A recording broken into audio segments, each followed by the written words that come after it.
À l'approche de la sortie du film Astérix et Obélix, l'Empire du Milieu, la chroniqueuse culture de Quotidien Ambre Chalumeau consacre ce mardi 24 janvier une soirée aux célèbres Gaulois sur TMC.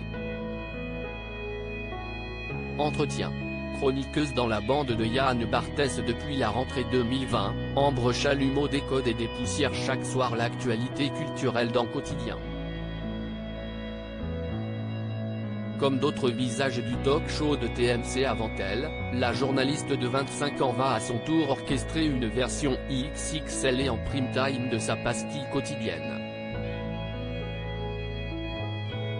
Ce mardi 24 janvier, une semaine avant la sortie en salle du film L'Empire du Milieu de Guillaume Canet, Ambre Chalumeau va en effet proposer une soirée spéciale autour des plus célèbres des Gaulois que sont Astérix et Obélix. Entretien. On va de tenter de comprendre le phénomène Astérix après plusieurs de vos collègues de Quotidien, à votre tour d'avoir droit aux faveurs du prime time.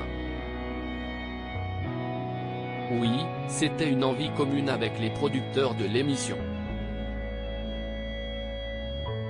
Si est ma 3e saison dans Quotidien, on attendait que je fasse mes armes sur ma chronique pour tenter un format long.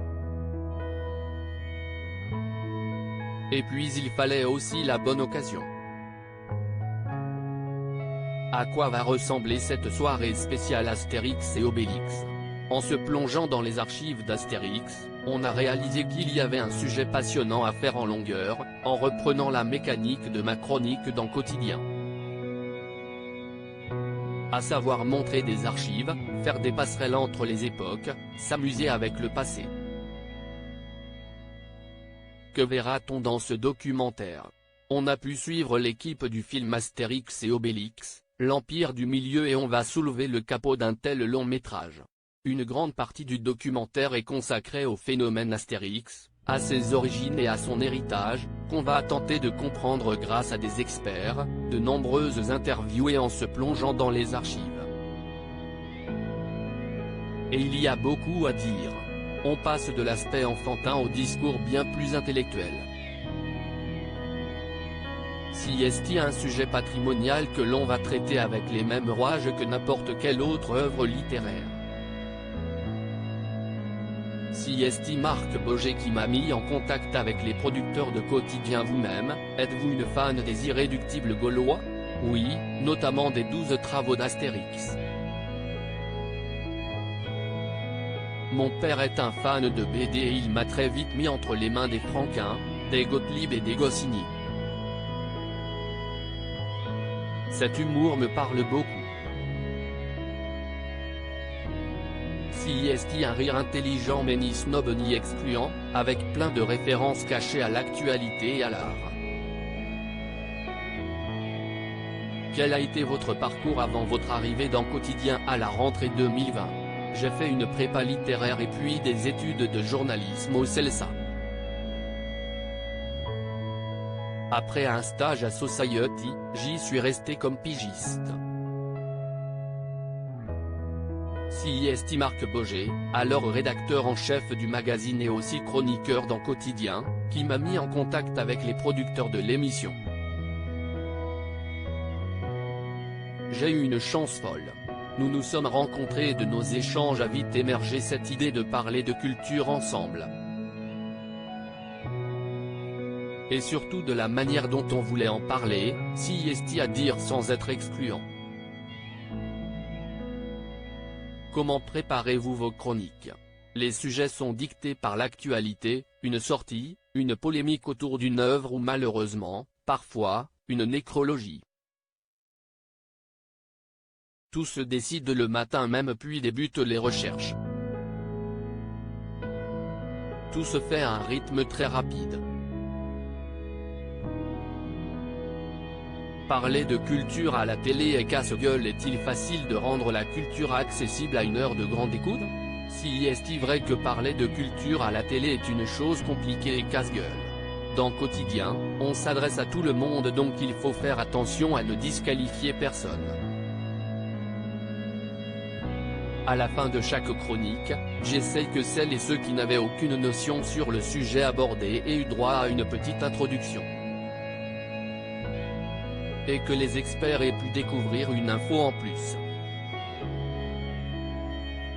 Moi-même, je n'aille pas étudier le cinéma et je n'aille pas fait d'études littéraires plus poussées que ma prépa. Je n'aille que mon enthousiasme, ma passion et ma capacité de recherche. Je ne vais donc pas commencer à parler aux téléspectateurs comme si j'étais au-dessus d'eux. Enfin, jamais je ne prendrai 5 minutes du temps du public pour dire que je n'aime pas quelque chose. Ça serait du gâchis. Je fais partie d'une génération qui est moins fan de la critique qui dézingue.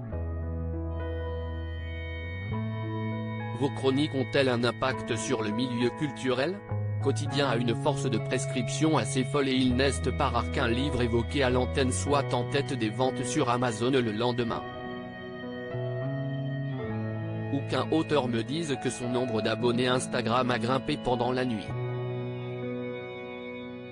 Si est-il toujours une satisfaction d'avoir le sentiment d'avoir servi à quelque chose comme d'avoir pu mettre un bouquin qui m'a touché entre les mains de quelqu'un. Même si je ne touche rien sur la vente de livres. Rire, j'ai un rapport presque boulimique à la culture. Votre entourage familial vous a-t-il donné goût à la culture ? Ambre Chalumeau est la fille d'Ariel Saraco, ancienne directrice de la création originale chez Canal+, et du journaliste, écrivain et scénariste Laurent Chalumeau. Note de la rédaction: oui, il serait mensonger et ingrat de dire que j'ai construit ma culture toute seule. J'ai la chance d'avoir des parents très cultivés et d'avoir grandi dans un appartement rempli de DVD et de livres dans lesquels ils me laissaient piocher.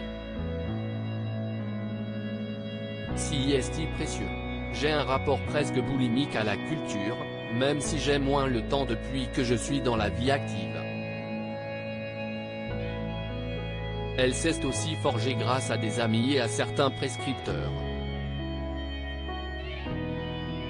Pour moi, la seule chose qui sépare qui que ce soit d'un grand classique, si est-il la manière de lui présenter. J'ai eu cette chance et j'essaye de le faire à mon tour. Avez-vous d'autres projets de prime time ? Rien n'est pour l'heure prévu, mais j'ai très envie de retenter l'aventure. Il faut juste attendre la bonne actualité. À lire aussi Ambre Chalumeau, quotidien, on adore la nouvelle chroniqueuse de Yann Barthès et on vous dit pourquoi.